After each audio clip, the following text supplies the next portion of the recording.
The night sky above Earth was no longer peaceful. Thousands of small satellites glowed faintly, their silent signals moving across the stars.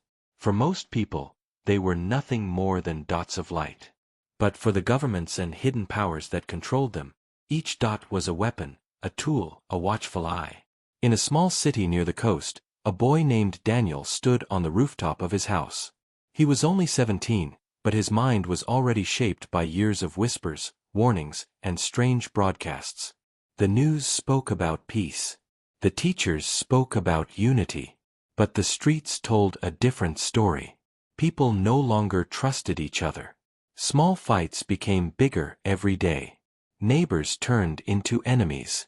Kindness was gone. Daniel looked up at the stars, wondering why everything felt so wrong. His father had fought in the last border conflict, and his mother had spent years helping refugees. They both believed humans could still be kind. But Daniel saw something else in their eyes. Fear. And fear was spreading everywhere like a disease.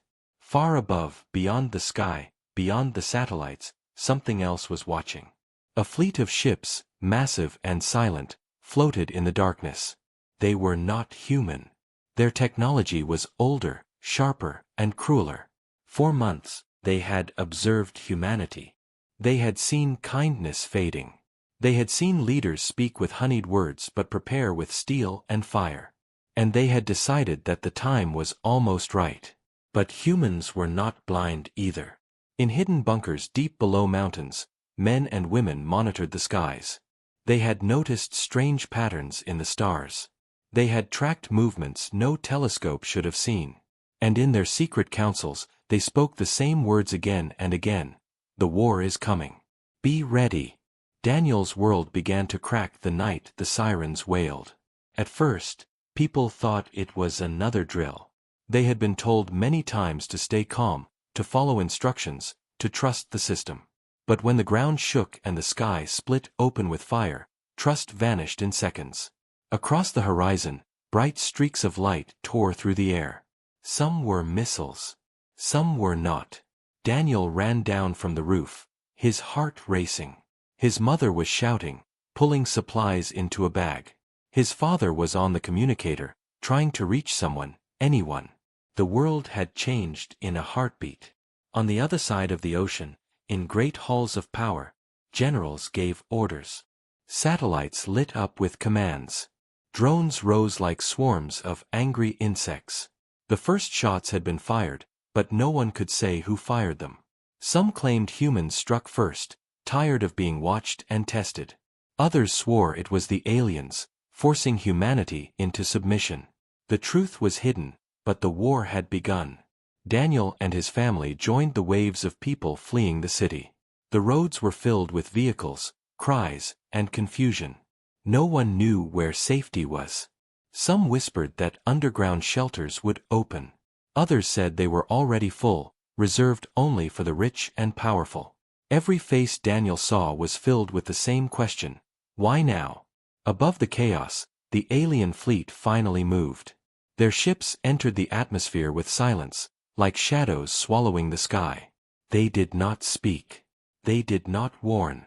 They simply descended, and with their arrival, humanity understood a terrible truth. Kindness had ended, and mercy would not return. Yet in the heart of fear, a spark lit inside Daniel.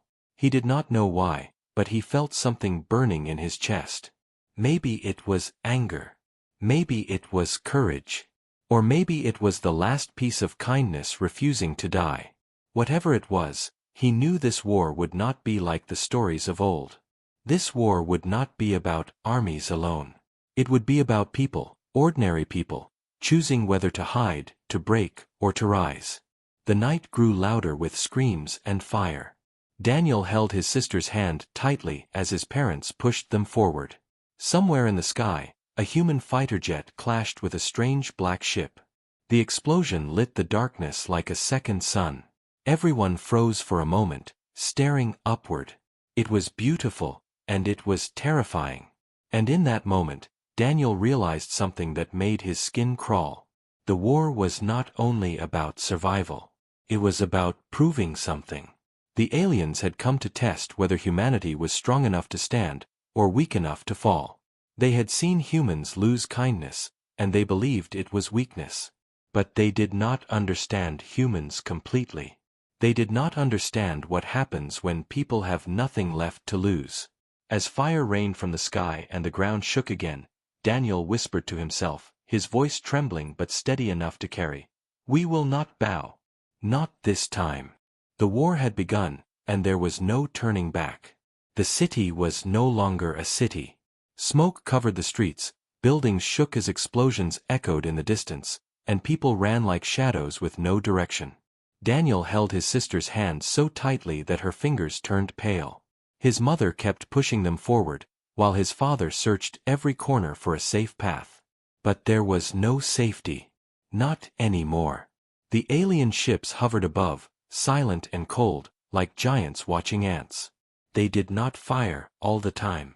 Sometimes they only floated, letting people see them, letting fear grow. That was worse than bombs. Fear spread faster than fire. Daniel looked up once more. The ship above him had no windows, no signs of life. Just black metal with lines of blue light moving slowly across its surface. It was beautiful in a terrible way. He could not stop staring. It felt alive, as if it was looking back at him. Suddenly, a blast tore through the street behind them. The shock wave threw Daniel to the ground. Dust filled his lungs as he coughed and tried to rise. His sister cried, his mother pulled her close, and his father dragged Daniel to his feet. They could not stop. They had to move. "Keep running," his father shouted. But where? Every road seemed blocked. Cars were burning. People were screaming. Soldiers rushed past them, carrying strange weapons. They fired at the sky, but their shots did nothing. The alien ships did not even move. They simply absorbed the fire, as if bullets were nothing more than raindrops. For the first time, Daniel saw human weapons fail. And it broke something inside him. The family reached the old metro station. Hundreds of people were trying to get inside.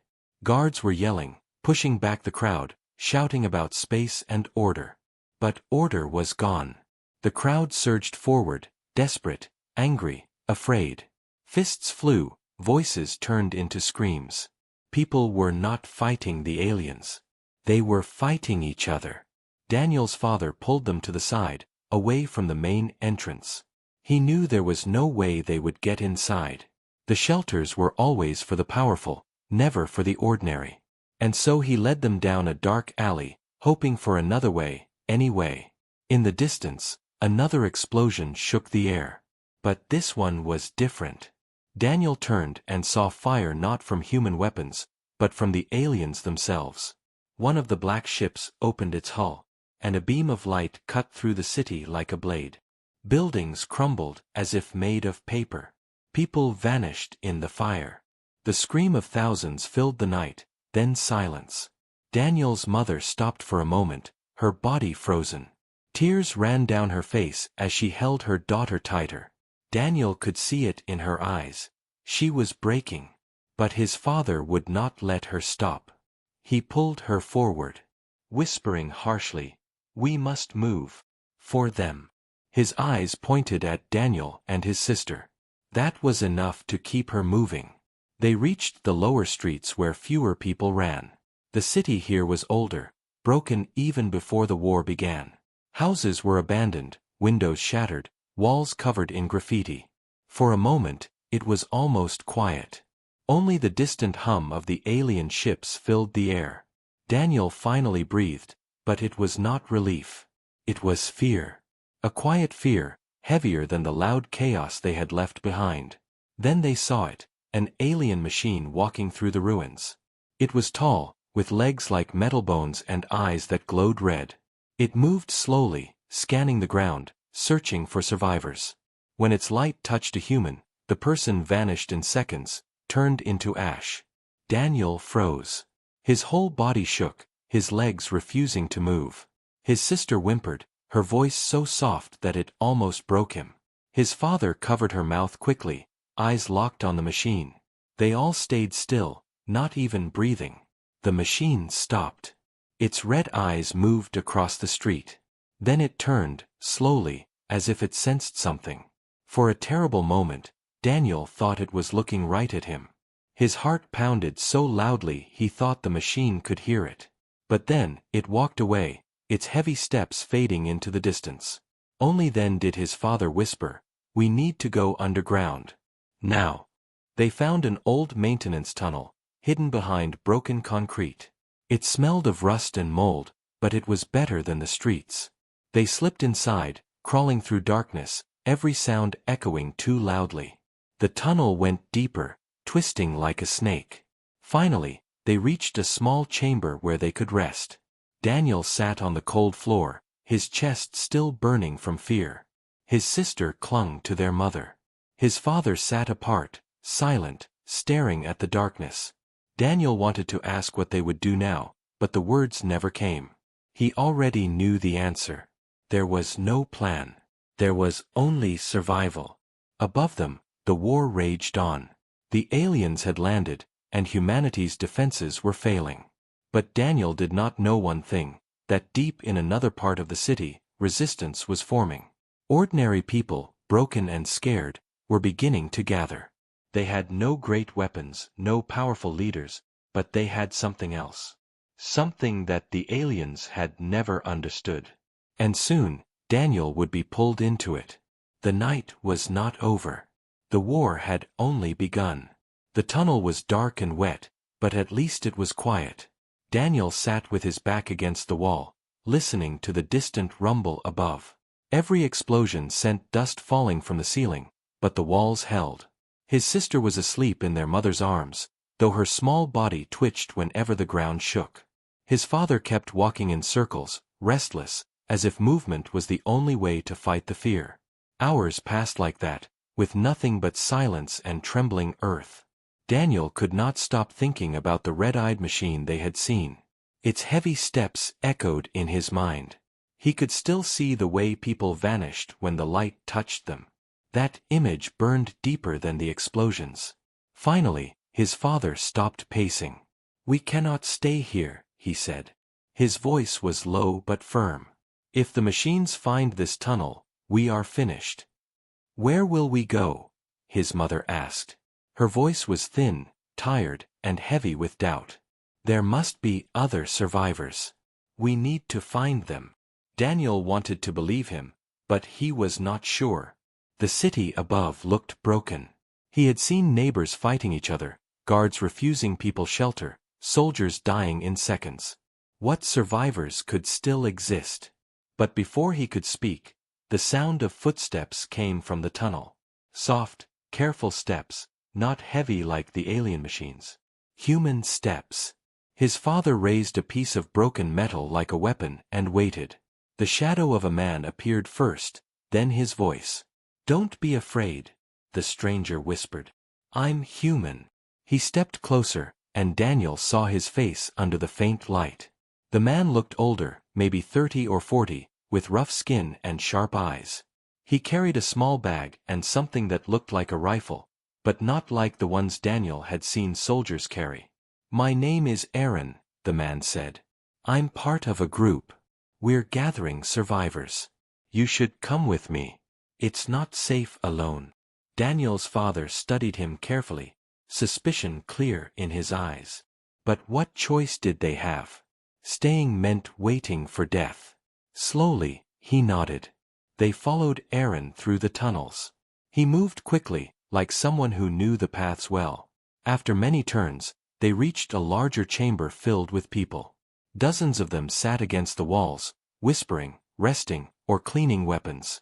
Some looked strong, others weak, but all of them had the same fire in their eyes, anger.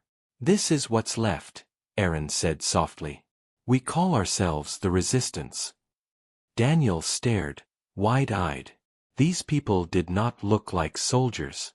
They looked like teachers, workers, neighbors, ordinary humans. Yet they held themselves with a kind of strength he had not seen since the war began. A woman with short hair stepped forward. She had a scar across her cheek and a calm, steady voice. "You brought new people," she said to Aaron. Then she turned to Daniel's family. "I am Mara. Welcome. You are safe here, for now." Safe. The word felt strange, almost empty. But Daniel wanted to believe it. He wanted his sister to sleep without fear, his mother to stop trembling, his father to stop pacing. He wanted something more than just running and hiding. That night, Daniel listened as the resistance spoke in low voices. They talked about the aliens, about the machines that hunted people, about weapons that failed. But they also spoke about hope. They had discovered something. Small, almost unbelievable. The aliens were not invincible. Aaron showed them his weapon. It looked strange because it was built from human parts mixed with something else. "We stole this from one of their machines," he explained. "It can hurt them. Not destroy their ships, not yet, but it can make them bleed." Daniel's heart beat faster. For the first time, he heard words that sounded like a chance. Not escape, not survival, but fight back.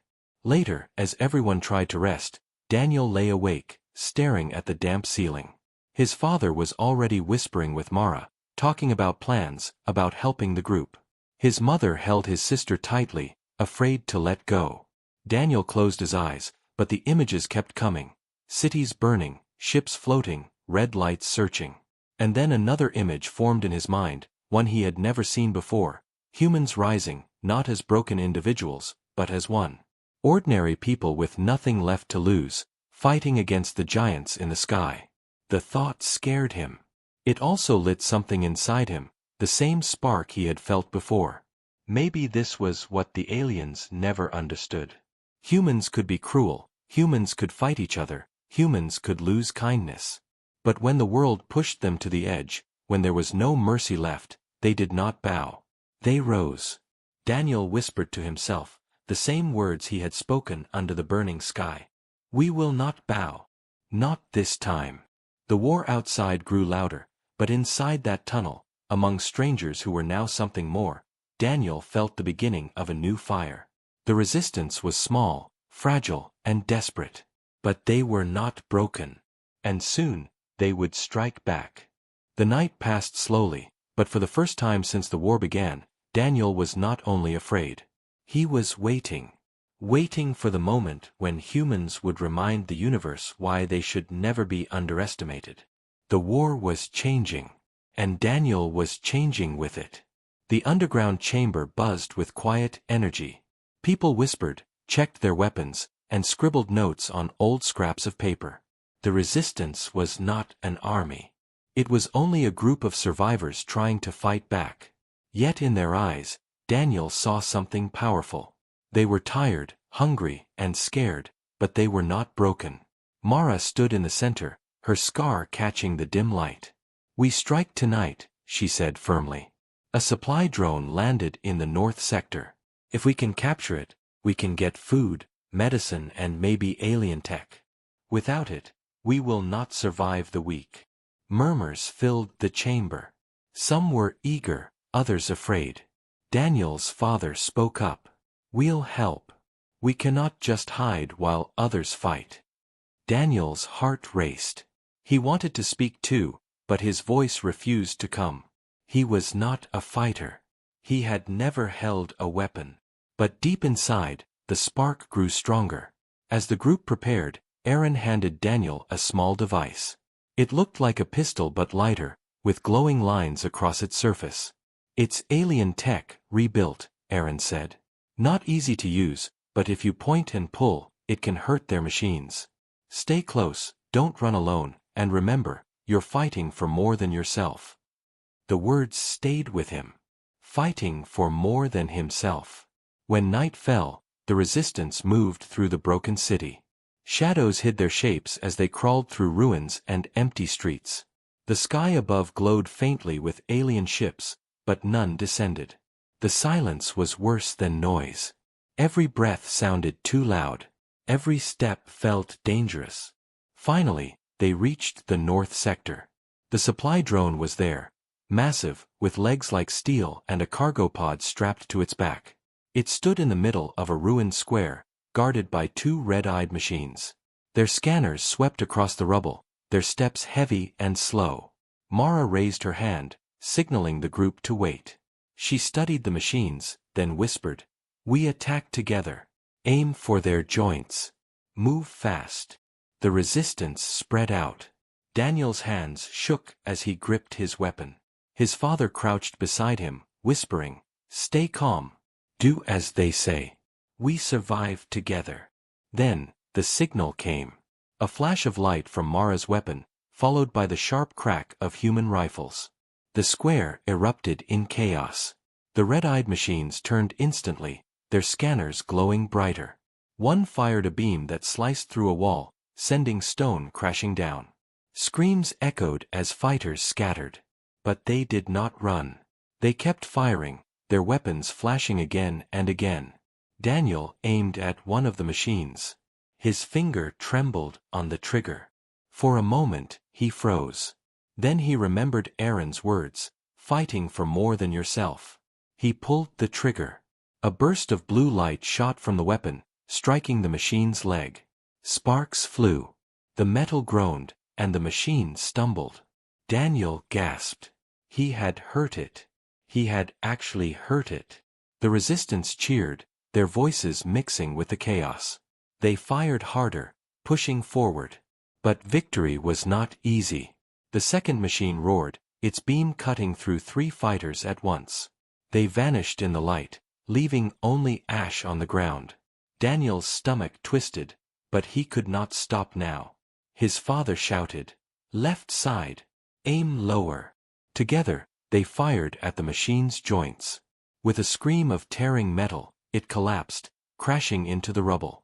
The ground shook as it fell. But the fight was not over. The drone itself came alive, its cargo pod unfolding into more weapons. Small flying machines burst out, swarming like insects. They fired sharp beams, striking walls and scattering the resistance. Daniel ducked, pulling his sister to cover. His mother shielded her with her arms, whispering prayers. Mara shouted orders, trying to hold the line. Aaron fired again and again, his weapon glowing hot. Daniel's heart pounded. He could run. He could hide. But then he saw Mara fall to the ground, pinned by debris, and the swarm turning toward her. Without thinking, Daniel stood. He aimed at the swarm, pulled the trigger, and screamed as the weapon flared. The burst of light exploded through the air, striking the flying machines. Several fell at once, crashing to the ground in sparks. Daniel's chest burned with fear and fire, but he did not stop. He kept firing until his arms shook. Others joined him. Together, they pushed the swarm back. Finally, the drone shuddered and collapsed, smoke pouring from its body. The square grew quiet, except for the heavy breaths of survivors. They had won. Not a great victory, not a final battle. But for the first time, humans had struck back and lived. Mara was pulled from the rubble, injured but alive. She looked at Daniel, her eyes sharp even through pain. "You did well," she said softly. "You fought when it mattered." Daniel felt his father's hand on his shoulder, heavy and proud. His mother held his sister tightly, tears on her face. For the first time since the war began, Daniel felt more than fear. He felt strength. The resistance gathered supplies from the wrecked drone, their faces lit by fire and hope. They had lost people, yes, but they had proved something important. The aliens could bleed. And as Daniel looked at the sky, he whispered again, not only to himself this time but to the universe, "We will not bow." The war was far from over. But tonight, humans had shown their first answer. And the aliens would soon learn that kindness might be gone, but strength was still alive.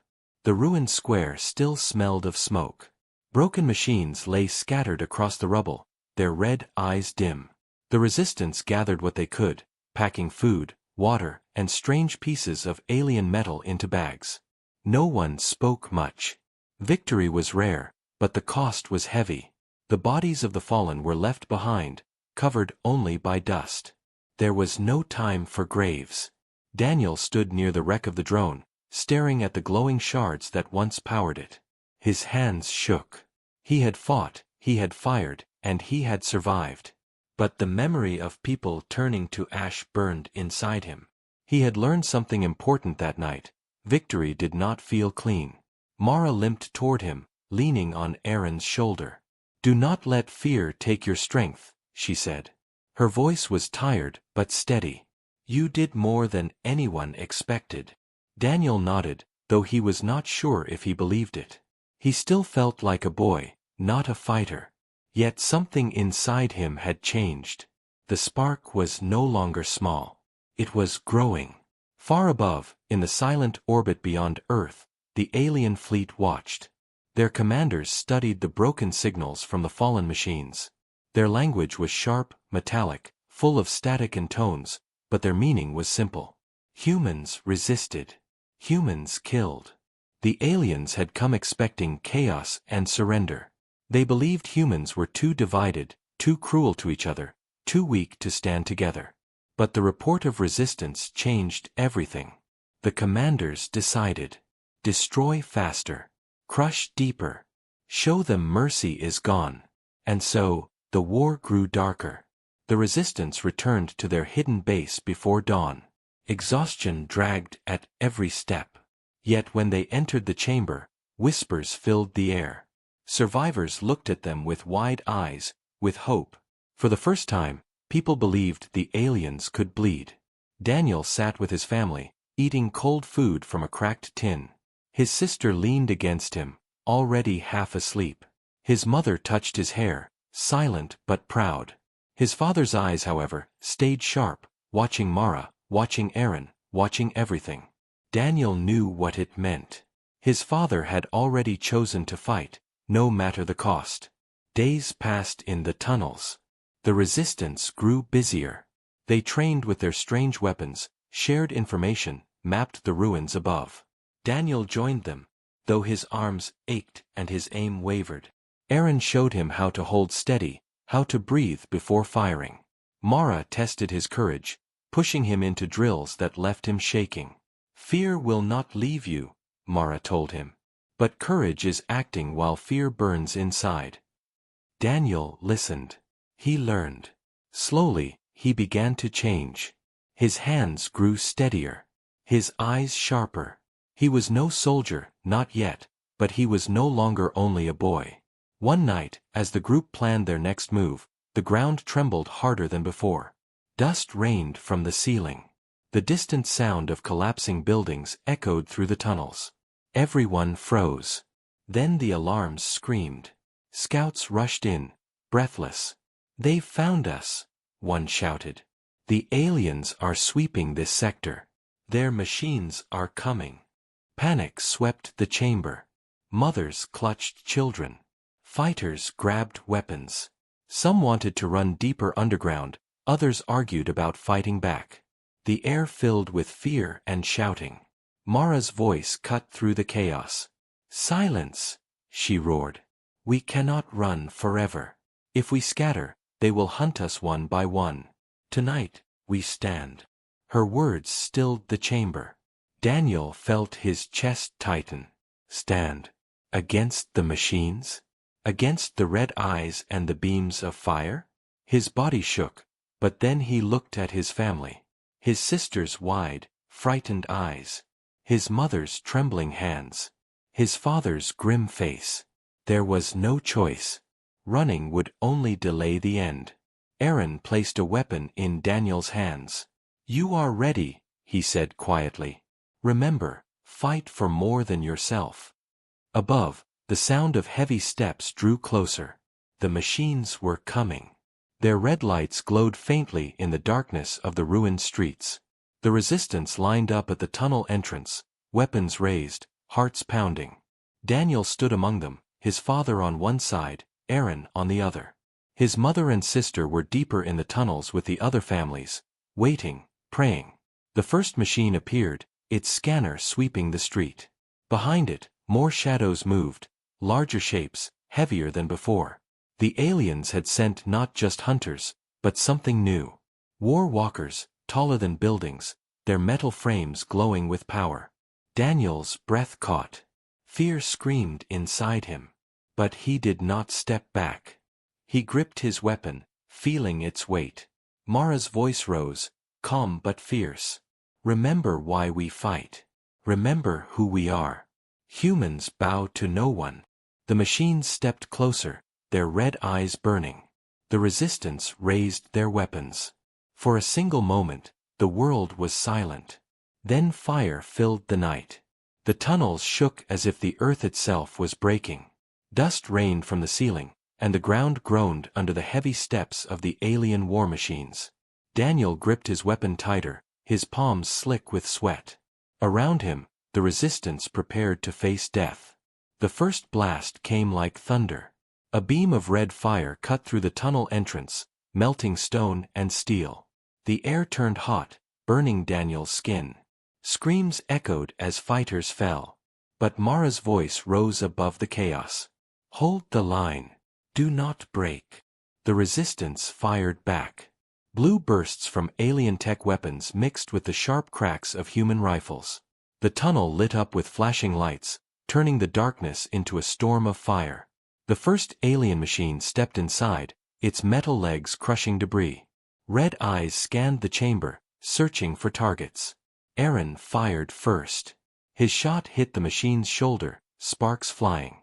Daniel and his father aimed for its legs. Their blasts burned into the joints, and the metal groaned. With a deafening crash, the machine fell, blocking part of the tunnel. Cheers erupted, but they died quickly when more shapes appeared behind it. The warwalkers were too large to enter, but smaller drones poured in like a flood. They swarmed through the tunnel, flying low, firing beams that sliced stone like butter. Fighters screamed as walls collapsed. Fall back! Mara shouted. Deeper into the tunnels. Break them into smaller groups. The resistance split. Daniel ran with his father and Aaron, firing as they moved. His chest burned, his ears rang, but he kept going. His sister's face flashed in his mind, and every shot he fired was for her. A drone swooped down, its light locking on Daniel. He froze. His finger trembled on the trigger. Before he could fire, his father shoved him aside, taking the blast full in the chest. The beam cut through him, and he fell without a sound. Dad! Daniel screamed, dropping to his knees. His father's body lay still, eyes open but empty. Aaron grabbed Daniel's arm, pulling him up. Not now. Move. Daniel's vision blurred with tears, but rage pushed him forward. He turned, firing at the drone again and again. The blue light struck its core, and the machine exploded, pieces crashing to the ground. Smoke filled the air, choking him, but he did not stop. He could not stop. They pushed deeper into the tunnels, where the resistance regrouped in smaller pockets. Explosions shook the walls as the aliens tried to crush the humans from above. One chamber collapsed entirely, burying fighters alive. Their screams were swallowed by stone. In another passage, Daniel saw Mara pinned under rubble, blood on her face. Fighters pulled her free, her voice still commanding even through pain. We fight to the last breath, she gasped. Every second we live is another second humans prove they cannot be broken. Daniel stood among them, his weapon glowing faintly. He could barely breathe, barely think, but something inside him hardened. His father was gone, and grief burned inside him like fire. But that fire became strength. He would not bow. He would not let the aliens win. The resistance launched a counterattack. They set traps in the tunnels, collapsing walls onto drones, luring machines into narrow paths where they could not move. The fighting was brutal. The air was filled with smoke, dust, and the smell of burning metal. People screamed, weapons roared, machines crashed. Daniel found himself face to face with another red-eyed hunter. Its light swept across him, and for a heartbeat, fear froze him. But then he remembered his father's last act, the shove that saved his life. Rage filled him. He aimed, fired, and did not stop until the machine collapsed in sparks and silence. Aaron clapped his shoulder. Good. You fight like you mean it. But the cost was everywhere. Dozens of resistance fighters lay dead. Families cried in the deeper tunnels. The base was broken, half destroyed. Yet somehow, they were still alive. The battle raged for hours until finally, the alien machines pulled back. Their heavy steps faded into the night. The tunnels were left in ruins, but the resistance had not been erased. Daniel stood among the survivors, his weapon still in his hand. His body shook, but his eyes were hard. His father was gone, but his father's courage lived inside him now. Mara's voice echoed through the ruined chamber. They thought we would break tonight. They thought fear would end us. But we are still here. And as long as one of us breathes, humanity fights. The survivors raised their weapons, their voices raw but fierce. Daniel raised his too, his heart heavy but burning. The war was not over. The aliens had taken his father, his city, his world.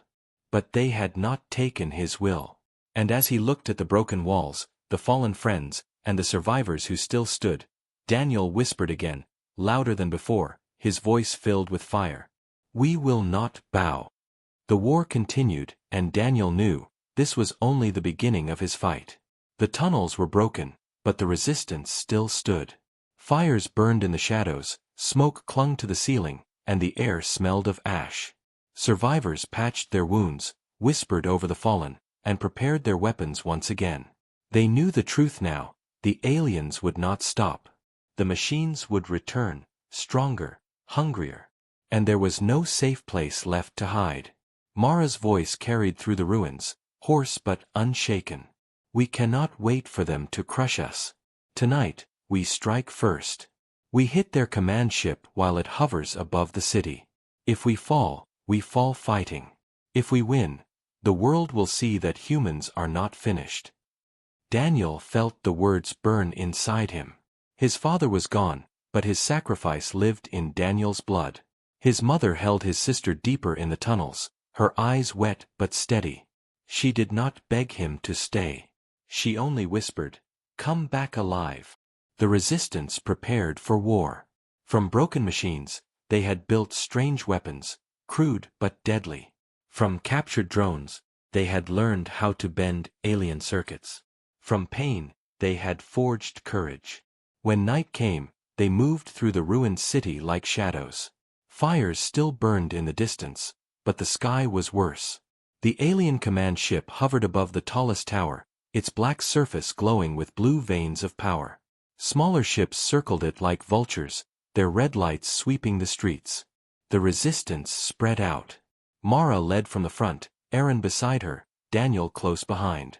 Every heartbeat felt like thunder in his chest. His weapon shook in his hands, but he held it steady. He was not only a boy anymore. He was part of something greater. The attack began with fire. Rockets stolen from human bases shot upward, striking the smaller alien ships. Explosions lit the night, scattering debris across the ruins. The resistance poured forward, shouting, firing, throwing everything they had. The aliens answered instantly. Beams of red light cut through the streets, burning stone and steel. Machines stormed from the shadows, red eyes glowing like devils. The city became a battlefield of fire and screams. Daniel fought with everything inside him. He fired at the hunters, blasting their joints until they fell.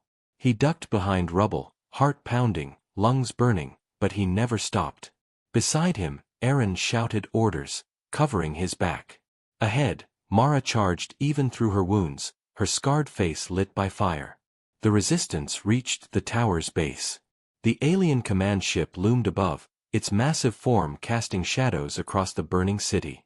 The air hummed with strange energy. "We plant the charge here," Mara shouted, lifting a device built from alien shards and human steel.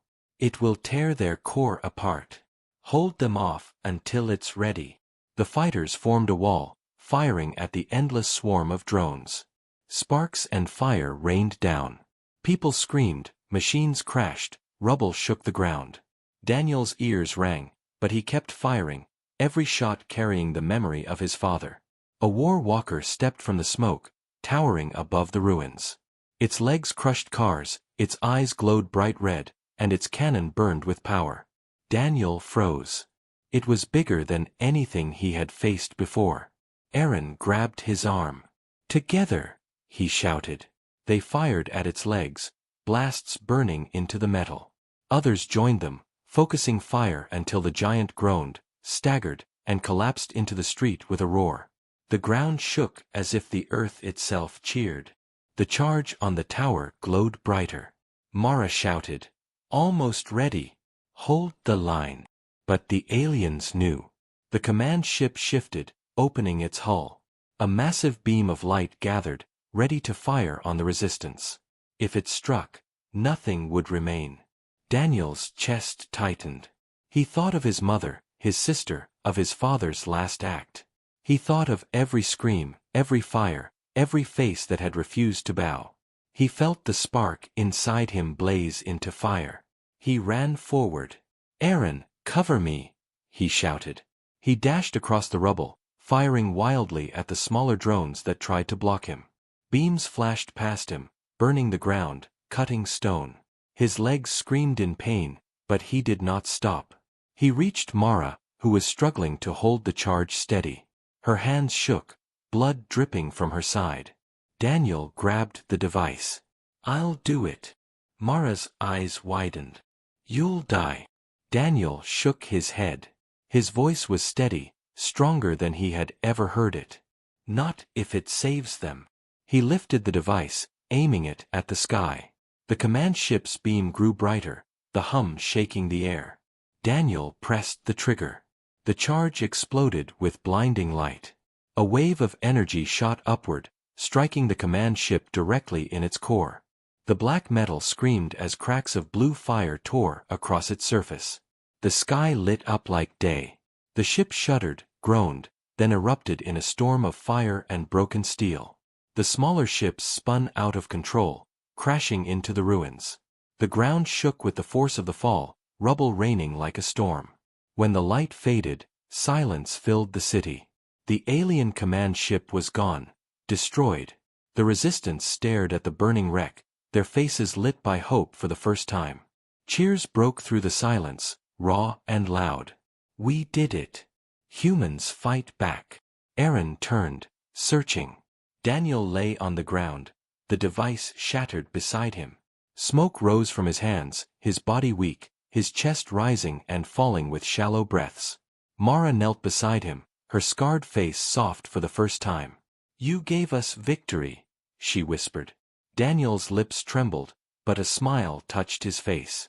His voice was faint, but it carried through the night. "We will not bow." His eyes closed, and silence fell over him. The resistance stood taller. The aliens had learned a truth they had never believed. Humans could bleed, humans could break, but humans would never kneel. And as the fire of the command ship burned across the horizon, the universe itself seemed to hear the message. Humanity was not finished. Humanity had only begun to fight.